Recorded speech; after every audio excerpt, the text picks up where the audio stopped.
Hey YouTube land, just Jax here once again. I want to say one thing up front from the beginning. We have an AC wall unit and it's on because it got hot as crap tonight. So for the background noise, I'm extremely apologetic. And that's all I can say about that. Next apology before I even get started is, once this gets started you'll see why. But I know the general topic that I'm discussing tonight, but I have no idea where it and I will go within this conversation. So for that, I apologize. Because what I have to talk about happened less than 12 hours ago. I still have not processed it fully, and it will take a while. And I thought, in full transparency, as I promised, that this is one of the ways I am dealing with everything and helping myself, and if I help others, that is amazing. But the important thing through all this is to help myself. So today was my first appointment with the new, found out she's a nurse practitioner. So before I get into everything else, long story short about my long-term goals that I've talked about with having therapy for testosterone, plus to get my gender marker and approval for top surgery. She cannot do that, and she knows that right away and told me near the end of the appointment. She didn't gloss over that, because most of this appointment, like I said, was getting family history and my childhood history, which was a lot of information for her to take in, and it was more than an hour long appointment, which I greatly appreciate. I thanked her numerous times leaving for her taking that much time to talk to me. So she did let me know that. She said that she would look into it though. But her main concern going forward for me is the topic of this video. If there is a topic. Her main concern for me going forward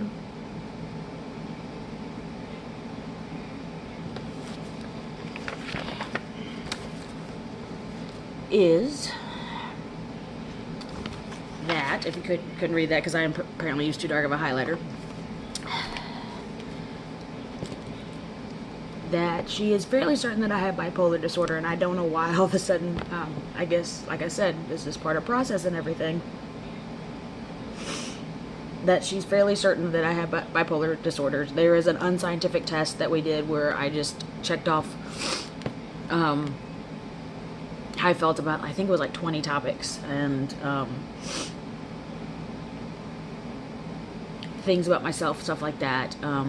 That was after talking to me for the majority of the session, getting my family history and my history with depression. Like I said, I had this planned in my head and I'm racing thoughts. Like I said in the last video, how I get steam on stuff and just go about things. I have recently had a loss of interest in things. My attention span has been really short lately. My sleep pattern has been off. And some of those things I have normally associated with having my Crohn's disease. From my crankiness and mood swings, we've all assumed it was pain-induced. My short fuse and stuff at times was a lot worse before surgery and stuff. So, but it could also possibly be associated with the bipolar. And there is a type of, it's normally, you hear bipolar depression, you hear manic episodes, those things get tossed around with it, and we think mine is a case of, there's another type that is called mixed. So she doesn't think I'm type 1 or type 2 or necessarily just manic. And everything she said made a lot of sense. I was just queuing up images of certain times in my life with everything, and I have talked about my mental issues before for World or National Semicolon Day, and a lot of that being associated with my health, but a lot of it is associated with my childhood.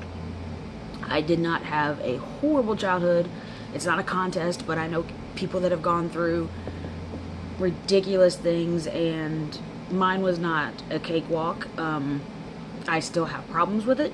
I still have never dealt with a lot of it, which is why one of the reasons I was seeking counseling already, because I need to work on that along with having someone to talk to while transitioning.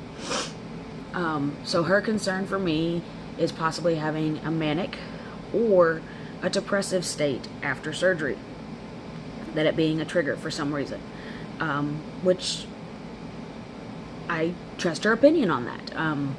I don't, like I said, people throw out transphobic and trying to keep people from surgery topics and vlogs and memes all the time, and I do get why people get upset that, you know, so-and-so had 10 nose surgeries and they didn't have to do this, and this to get... I understand why you're upset by that. I get it. I do.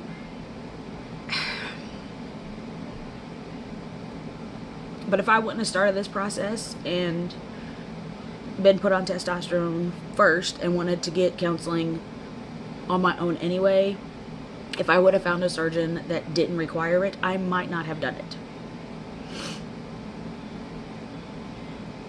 So I have been possibly dealing with this, you know, majority of my life, and I've already never known. I could have kept going, and spiraling behavior and, you know, erratic behavior is part of it. And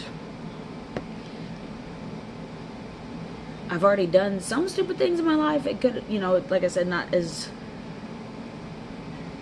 Here's the thing. Here's what she was saying. What I would assume risky behavior is way up there compared to what other people consider risky behavior. So my thoughts on what my risky behavior has been is like, oh no, that wasn't that big a deal. But my family could have completely different opinions that they've never told me. So, because I do know I have a problem with impulsiveness. I've always assumed that it was an addiction issue.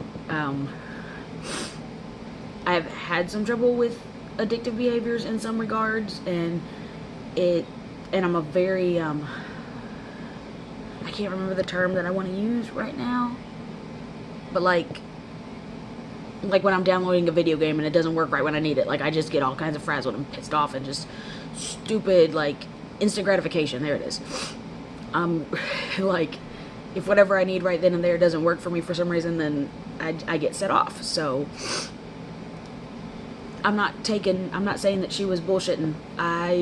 Everything she said made sense, and it clicked, and it hit places, and I took it fairly well in the appointment. I'm not gonna lie, but that's because it made sense. It made a lot of sense, and I don't know enough about it to say, because it is a very stigmatized diagnosis. Mariah Carey just came out and said that she's been suffering with it for almost 20 years and hasn't talked about it because she was afraid of the social stigma on it, and she was tired of hiding it and afraid that someone else was going to tell her story for her. And so that just shows you that mental illness in general has such a stigma, and just like everything else in my life, it needs education. It needs people talking about it. So my new mantra today is to trust the process. I told her I'm not trying to push the gun to get this surgery before I'm ready for it. And if this is the new path I have to take to get there, then that's what I gotta do. Yes, I want it. I've waited 20 years for it. And I gotta think in the grand scheme of things, if I'm not here, I can't process that. So the whole point of this was to take care of myself.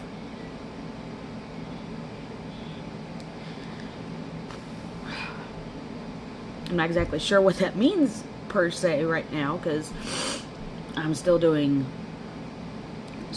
getting information. I only read a couple paragraphs of a time of this 4 sheets that she gave. I don't even think I finished it yet, of the 4 sheets that she gave me. It's a printout, so it said, you know, follow this link for this information, follow this link for this information, and it said celebrities that have bipolar. So I did look at that, and like how they were diagnosed and how long it took, and their actions and stuff that led them to it. And some of those even, yeah, I don't know. So I'm just gonna read a little piece. I'm actually now looking over the last page, which was, just important as the rest. When you have anxiety or periods of sadness, you will find that they affect all aspects of your daily life, such as your thoughts, feelings, sleeping habits, eating habits, physical health, relationships with other people, or your ability to function at your job. And yeah, every single one of those. Just a week or so ago, I had a horrible week at work. I thought it was my Crohn's was acting up. I just in this funk. I just couldn't explain it. I just didn't know what was going on. I just had racing thoughts. I went in and I have 2 portions of my job that I have to do, and one is doing prep for that job, and then I go out to the lobby, and then I come back before I leave and I do prep again if needed. And I did the prep portion, and I talked to the manager on duty, and I was like, this is what's kind of going on. I was like, if you need me to stay, I'll stay, but I feel like I need to go home. And he was like, he was great about it. He was like, that's fine, you've done this, that's fine, we can manage the rest. And I greatly appreciate that.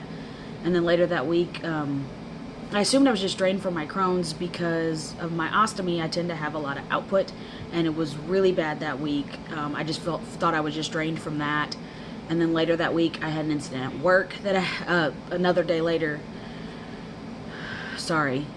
I did an opening shift, which I normally don't do, for someone who needed off on that Friday, and I had an incident with my bag, and I legally could not be allowed back in the kitchen, let alone didn't want to be allowed back in the kitchen. So I had to leave with an ostomy leak, which hasn't happened in public in a long time. And then the next week, then Holly ends up in the hospital, and then this week this. So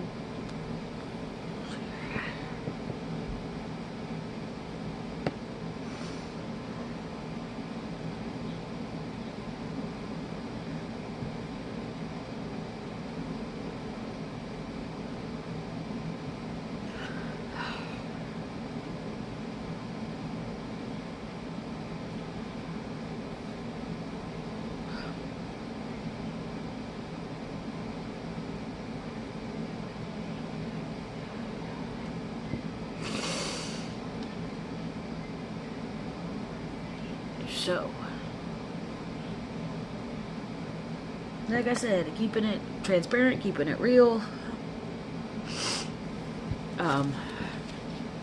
I have debated on doing mental health vlogs before, and I hadn't, so I'm getting a warning about my phone getting warm, so let's do that. Okay, sorry.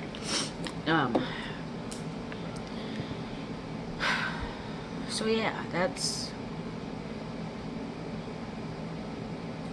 I felt myself kind of slipping down with everything that had been going on. So I just felt like I've felt that I could not get my head above water, in a way, in more than one way.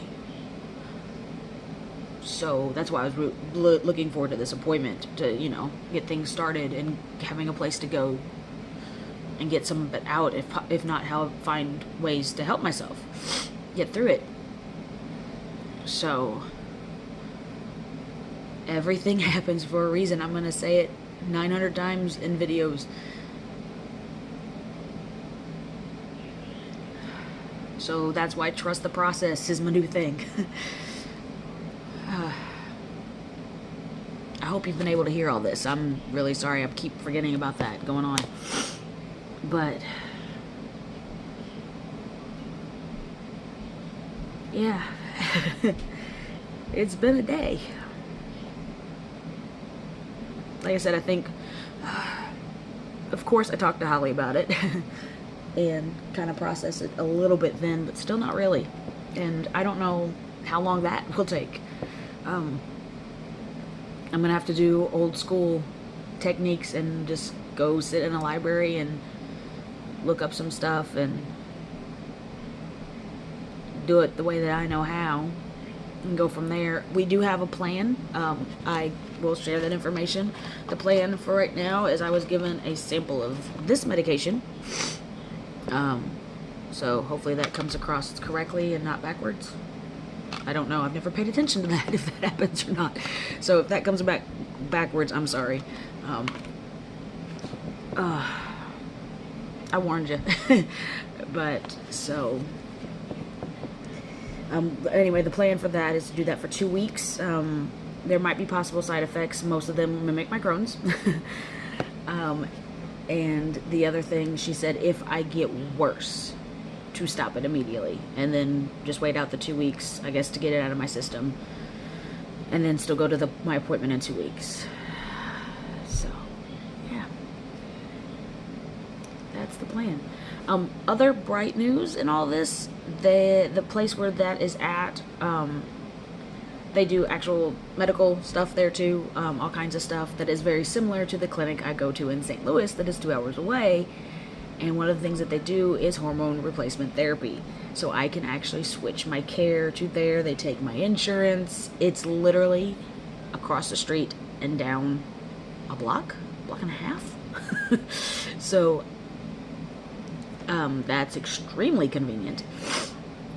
So there's that. I made that appointment for like 10 days before my scheduled St. Louis appointment, so that just in case things don't go the way that we hope or they can't help me, I haven't canceled that appointment, and still I will have that appointment until the other appointment's over, if this makes sense. So there's that in all of this. So we have both of those appointments set up. So yeah, that's where I stand right now. So how was your day? Yeah, so full transparency. Here going forward, all through it.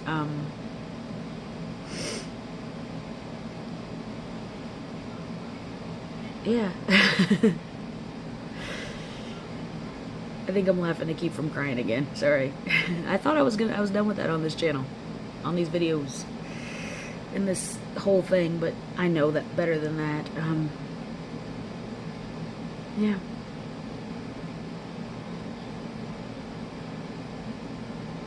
That's the long, short version. And I really, yeah, I think that's all I have to say for now. I was just trying to think of anything else, really. It does say, don't let depressive episodes go untreated. They will get worse and start coming to get closer together, and they will be harder to treat. And so with thinking about how I've been feeling lately, I think that makes a lot of sense. Yeah, it's sad, anxious, irritability, loss of energy, feeling hopelessness, guilt, feeling worthless, loss of interest in things you once enjoyed. Like I said, my attention span has crashed, like, tremendously. Like, can't even start or finish a movie. Like, I just put on random shows while I'm just cruising through my phone. Crying for no reason, can't make decisions easily anymore. We feel more tired and want to sleep all the time. That's not necessarily, well, no, because even yesterday I wanted to go to bed at 9 o'clock, but I didn't. So I'm still staying up late. Like, my body wants to go to sleep, but I can't go to sleep. And I haven't been taking my sleep medication, because that's one of the things that I tend to not use properly, and I haven't in the past. Like, one of those things, there have been nights where I've fallen asleep and didn't realize I fell asleep, and I wake back up thinking I haven't gone to sleep, so I'll take another sleeping pill.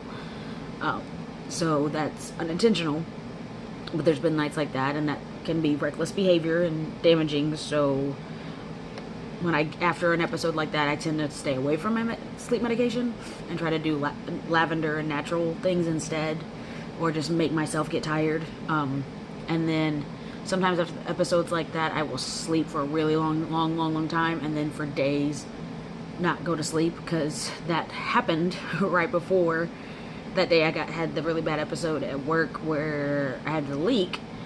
I came home and I slept the rest of the day, and I slept most of the night, and then for the next couple days I couldn't sleep, and then the day before we went to St. Louis to take Holly to the appointment, just thinking it was an appointment, I got 2 hours of sleep. I was up till 5 a.m. I came out to the couch and I finally crashed. No, I was up till 3 a.m. I had to get up at 5 a.m. to get ready, and I was awake that whole day, I guess, just from everything, and up most of that night. It wasn't till, no, I finally slept that night in the recliner outside the elevators, just out of exhaustion. And it wasn't good sleep. It wasn't good sleep the next day. All these things just seem like they would be those things, but this can make this worse, or this could be I still don't know. That's going to be the challenge. And I've seen, like I said, in a couple of things I saw from other people talking about dealing with it, that it apparently takes a lot of stamina. It takes a lot of knowledge. It takes a lot of patience. So yeah.